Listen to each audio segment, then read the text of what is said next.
One thoughtless casting decision all but sinks this otherwise enjoyable picture. The third Bond movie, directed by John Glen, this action spy film earned over 5 times its $30 million budget when it was released in the summer of 1985. The 131-minute plot, which borrows many elements from Goldfinger, follows Bond's inconsistently focused quest to thwart a mad industrialist who was hell-bent on flooding Silicon Valley for financial gain.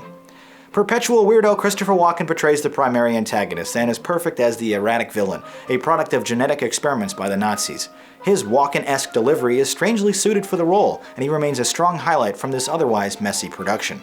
Tanya Roberts is frankly annoying as a high-pitched female that needs rescuing, while Grace Jones is frightening and intriguing as a strong, no-nonsense henchwoman. The usual array of allies and accomplices float in and out of the story, including Louis Maxwell in her final appearance as Moneypenny, and Dolph Lundgren's first on-screen role as an extra. Last and also least is our lead actor, the 58-year-old Roger Moore, who was badly miscast in his record-setting 7th appearance as a suave secret agent. The fact that he was nearly 20 years older than all of his co-stars should have been a clear sign to Eon Productions that he was ill-suited to continue. The producers instead employed the work of multiple stunt doubles whenever Bond needed to jump off a bridge or hang from a fire truck. So while they may not have asked their aging actor to perform any dangerous physical activity, they did implicitly ask the audience to go along with it.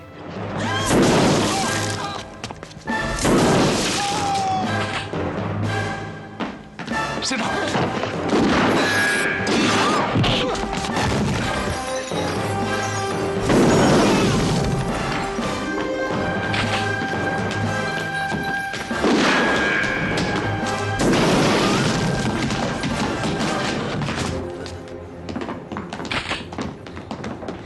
What's this loaded with? Rock salt. Now you tell me.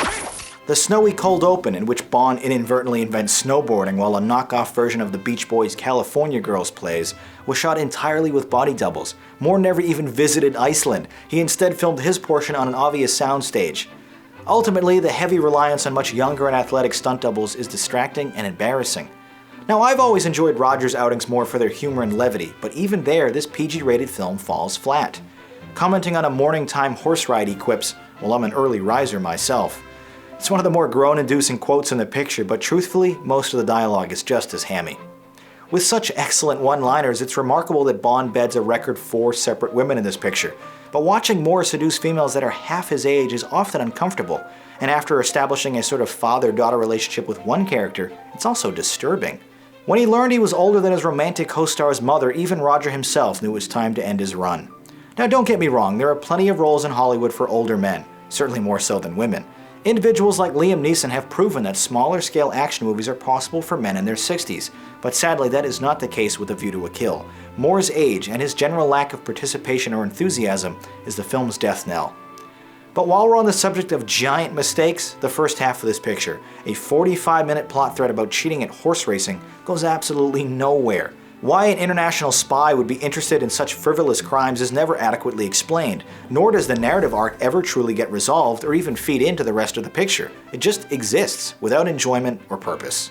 All that being said, there are a few things here that really work, especially the music. Duran Duran's title theme might be one of the best in the series catalog, and indeed was the only Bond theme to reach #1 on the Billboard charts.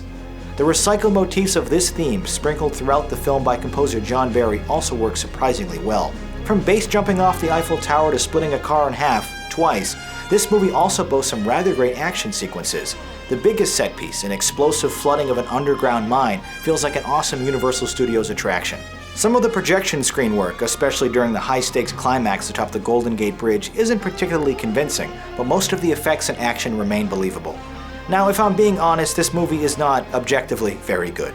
But for Bond fans, A View to a Kill is cheesy 80s entertainment with some really great stunts. Here's what you had to say about it. Choice for you is the view to a kill. Between the shades, with Christopher Walken cited as the picture's only saving grace, you thought this film was just meh. I still kind of enjoy this one, so I'll score it an alright.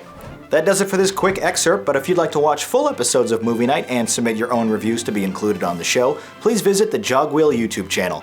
My name is Jonathan Paula, thanks for watching, and have a good movie night.